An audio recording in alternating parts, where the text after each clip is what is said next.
Assalamualaikum warahmatullahi wabarakatuh. Apa kabar teman-teman semuanya? Selamat datang di perkuliahan online dalam mata kuliah pengauditan internal yang diampu oleh Ibu Ferni. Perkenalkan, saya Indah Wina Lubis sebagai perwakilan dari kelompok 3 yang beranggotakan saya sendiri, lalu Miftahul Jannah dan Anissa Dwinda. Pada kesempatan kali ini, kami akan mempresentasikan hasil diskusi kelompok kami mengenai materi Internal Control Framework, The Commit of Sponsoring Organization atau COSO Standard. Pada materi kali ini terdapat 4 pokok bahasan yang utama, yaitu yang pertama, pentingnya pengendalian internal yang efektif, yang kedua, standar pengendalian internal, latar belakang, yang ketiga, peristiwa terbentuknya Komisi Tradeway, yang keempat, kerangka pengendalian internal COSO.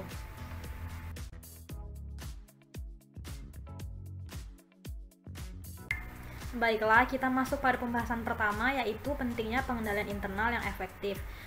Nah, sebelum masuk pada pembahasan itu, kita perlu mengetahui terlebih dahulu definisi dari The COSO International Control Framework tersebut, di mana definisinya adalah alat penting untuk memahami pengendalian internal dan untuk menilai kepatuhan terhadap Undang-Undang SOX atau Sarbanes-Oxley sebagai persyaratan pengendalian akuntansi internal.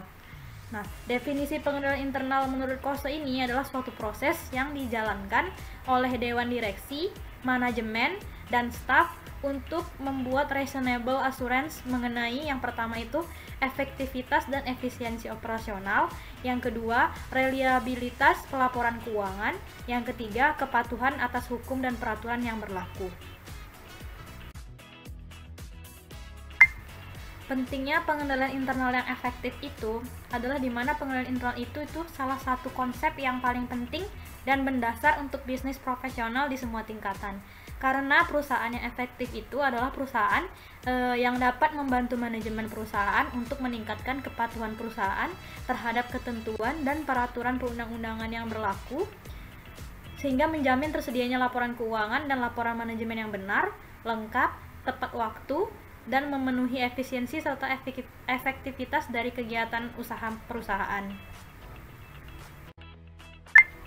Pengendalian internal itu adalah sebuah proses yang dilaksanakan oleh manajemen yang dirancang untuk memberikan jaminan yang wajar untuk yang pertama itu adalah informasi keuangan dan operasional yang handal. Di mana handal di sini maksudnya informasi yang diberikan itu adalah informasi yang terkini dan dapat dipercaya. Yang kedua itu sesuai dengan kebijakan dan rencana prosedur, hukum, dan peraturan. Maksudnya adalah kegiatan perusahaan itu dilakukan dengan ketentuan-ketentuan yang ada.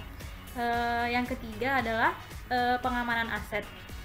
Melihat pentingnya aset perusahaan, maka perlu dilakukan pengendalian untuk menjaga aset perusahaan.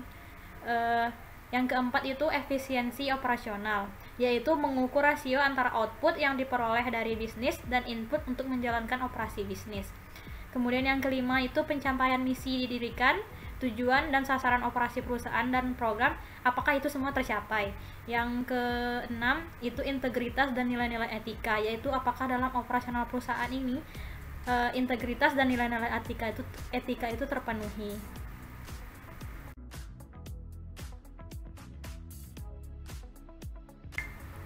Baiklah, kita masuk pada pokok bahasan yang kedua, yaitu standar pengendalian internal latar belakang. Sebelum akhir 1980-an, secara khusus itu tidak ada kesepakatan yang konsisten dari apa yang dimaksud dengan pengendalian internal yang baik. Nah, awal definisi yang pertama ini datang dari American Institute of Certified Accountant atau yang disingkat dengan AICPA. Dan digunakan oleh US Securities and Exchange Commission atau SEC. Nah, kemudian standar tadi dikodifikasi yang kemudian disebut dengan Statement on Auditing Standard atau SAS nomor 1. Sehingga definisi untuk pengendalian internal adalah meliputi struktur organisasi, semua metode dan ketentuan-ketentuan yang terkoordinasi yang dianut dalam perusahaan untuk melindungi harta kekayaan, memeriksa ketelitian, dan seberapa jauh data akuntansi dapat dipercaya, meningkatkan efisiensi usaha, dan mendorong ditaatinya kebijakan perusahaan yang telah diterapkan. Assalamualaikum warahmatullahi wabarakatuh. Baiklah, saya akan melanjutkan menjelaskan slide selanjutnya. IACPA SAS nomor 1 yang asli telah dimodifikasi dengan tujuan untuk menambahkan dua hal, yaitu yang pertama kontrol administratif dan yang kedua adalah kontrol akuntansi, di mana kontrol administratif itu mencakup fungsi manajemen yang berhubungan langsung dengan pencapaian tujuan perusahaan. Sedangkan kontrol akuntansi terdiri dari rencana perusahaan dan prosedur serta catatan pengamanan aset dan keandalan catatan keuangan. Selanjutnya tentang internal control definition. Pada awal abad ke-20, Amerika Serikat itu sedang mengalami kondisi yang sulit, yaitu pada periode 1974 sampai dengan 1977. Di sini pada masa ini gejolak sosial dan politik yang ekstrim terjadi di Amerika Serikat, yaitu tepatnya pada saat pemilihan presiden Amerika Serikat. Selanjutnya, FCPA dilarang untuk melakukan suap untuk non-Amerika Serikat dan juga berisi ketentuan yang memerlukan pemeliharaan buku yang akurat dan catatan serta sistem pengendalian akuntansi internal. Baiklah, selanjutnya saya akan menjelaskan tentang peraturan FCPA untuk perusahaan yang terdaftar di SEC. Di sini perusahaan harus yang pertama membuat dan menyimpan buku, catatan, dan rekening yang secara rinci, wajar, akurat, dan adil yang mencerminkan transaksi dan disposisi aset emiten. Yang kedua, menyusun dan memelihara sistem akuntansi internal kontrol yang memadai. Yang ketiga, akses ke aset hanya diperbolehkan sesuai dengan umum atau khusus otoritas manajemen. Yang keempat, akuntabilitas tercatat untuk aset dibandingkan dengan aset yang ada pada interval yang wajar dan tindakan yang tepat diambil sehubungan dengan perbedaan. Selanjutnya, FCPA Aftermath, What Happened? Ketika diberlakukannya FCPA mengakibatkan upaya besar untuk menilai sistem dan pengendalian internal di perusahaan Amerika Serikat. Perusahaan-perusahaan yang sebelumnya tidak pernah secara resmi mendokumentasikan pengendalian internalnya sudah mulai melakukan upaya kepatuhan. Hukum diamandemen pada 1990, tetapi yang hanya untuk memperkuat dan meningkatkan ketentuan anti korupsi. Ketika FCPA diberlakukan pada tahun 1977, menekankan pentingnya kontrol internal yang efektif, meskipun pada saat itu definisi yang konsisten dari kontrol internal pada waktu itu belum ada atau tidak memadai. Namun FCPA menyatakan pentingnya kontrol internal dan ketentuan anti suap.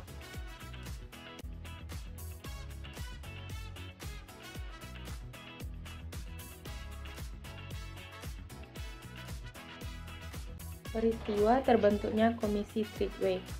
FCPA meminta perusahaan untuk mendokumentasikan pengauditan internal, tetapi auditor eksternal tidak pernah meminta perusahaan untuk menunjukkan dokumen tersebut. Jadi pada tahun 1974, AICPA dibentuk dan dikenal sebagai Komisi Cohen yang direkomendasikan pada tahun 1978 bahwa pernyataan tentang kondisi pengauditan internal harus ada dalam laporan keuangan. Financial Executive International mewakili perusahaan keuangan senior menyetujui rekomendasi dari Komisi Cohen dan perusahaan mulai memikirkan tentang hadirnya pengauditan internal dalam laporan keuangan. Selanjutnya, standar AICPA SAS nomor 55. AICPA bertanggung jawab membuat standar audit eksternal SASS, salah satunya menjelaskan mengenai adanya pelaporan pengauditan internal di dalam laporan keuangan. SAS nomor 55 menyatakan bahwa pendekatan berbeda untuk mengartikan kontrol internal yang digunakan di masa lalu. Organisasi profesional yang ditunjuk Komisi Nasional terdiri dari 5 organisasi, yaitu yang pertama Institute of International Auditor, yang kedua Financial Executive International, yang ketiga American Accounting Association, yang keempat Institute of Management Accountant, dan yang kelima AICPA.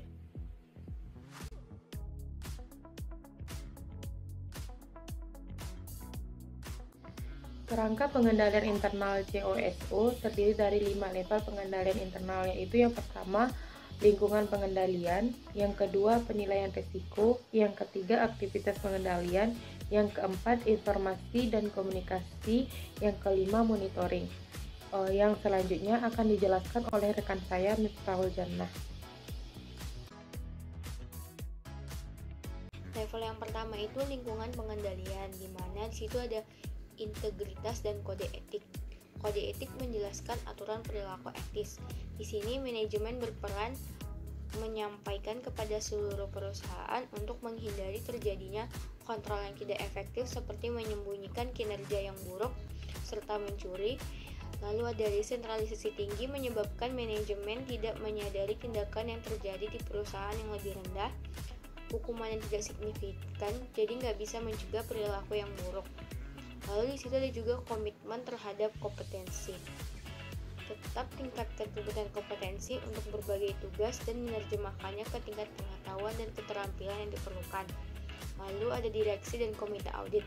Di sini peran dewan dan direksi itu berpengaruh terhadap lingkungan. Selanjutnya itu ada filosofi manajemen dan gaya operasional. Gaya kepemimpinan manajemen senior itu berpengaruh terhadap junior-juniornya. Lalu selanjutnya itu ada struktur organisasi. Struktur organisasi ini adalah cara kerja individu untuk melaksanakan tugas yang baik dan terbaik untuk mencapai tujuan secara keseluruhan. Lalu poin selanjutnya itu penugasan, wewenang, dan tanggung jawab. Lingkungan pengendalian sangat dipengaruhi oleh sejauh mana seorang individu memahami pertanggungjawabnya. Misalnya seorang operator yang tahu tanggung jawabnya itu per hari mendapatkan output yang berapa. Lalu kebijakan dan praktik sumber daya manusia. Sumber daya manusia ini meliputi perekrutan, orientasi, pelatihan, evaluasi, konseling, promosi, dan kompensasi.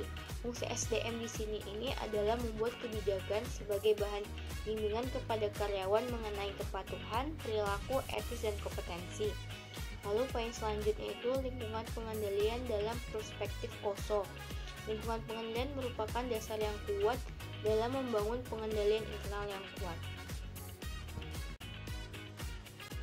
Lalu di level yang kedua itu ada penilaian risiko, di mana dia berkaitan dengan tujuan non-finansial seperti target kinerja dan market share, pengalaman sumber daya, dan kepatuhan peraturan.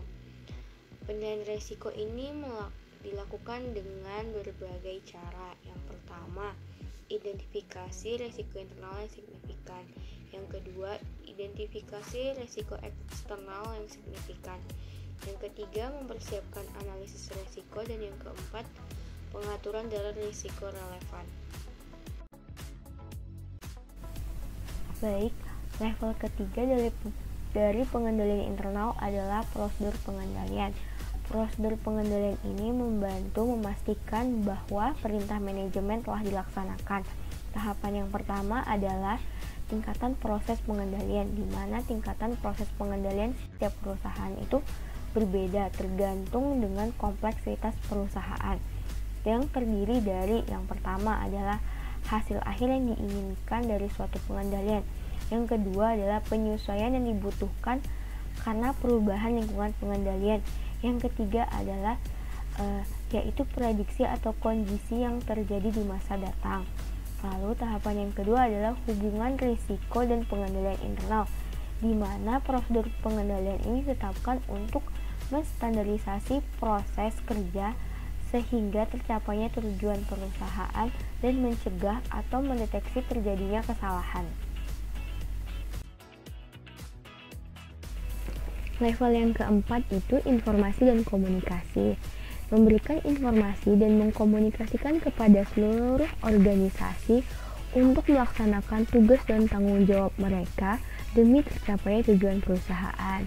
Sistem informasi yang relevan dalam pelaporan keuangan meliputi sistem akuntansi yang berisi metode untuk mengidentifikasi, menggabungkan, menganalisa, mengklasifikasi, mencatat, dan melaporkan transaksi serta menjaga akuntabilitas aset dan kewajiban.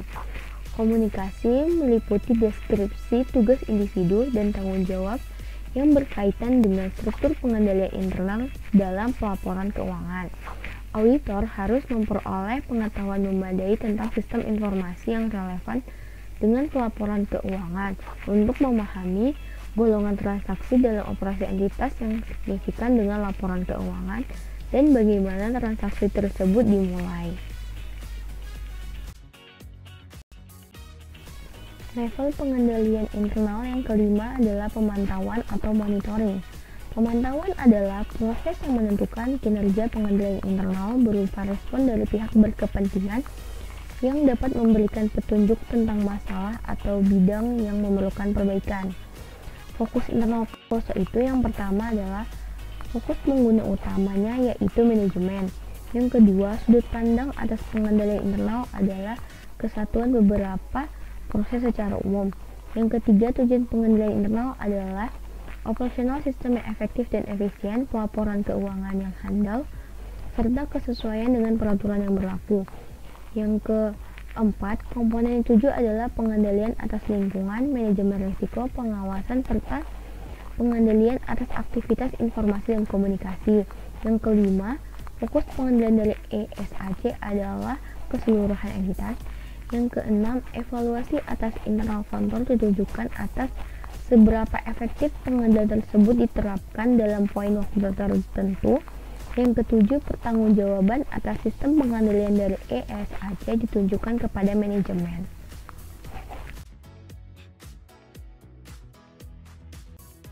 Sekian penjelasan dari kelompok 3. Apabila ada salah kata mohon dimaafkan ya teman-teman. Akhir kata, wassalamualaikum warahmatullahi wabarakatuh.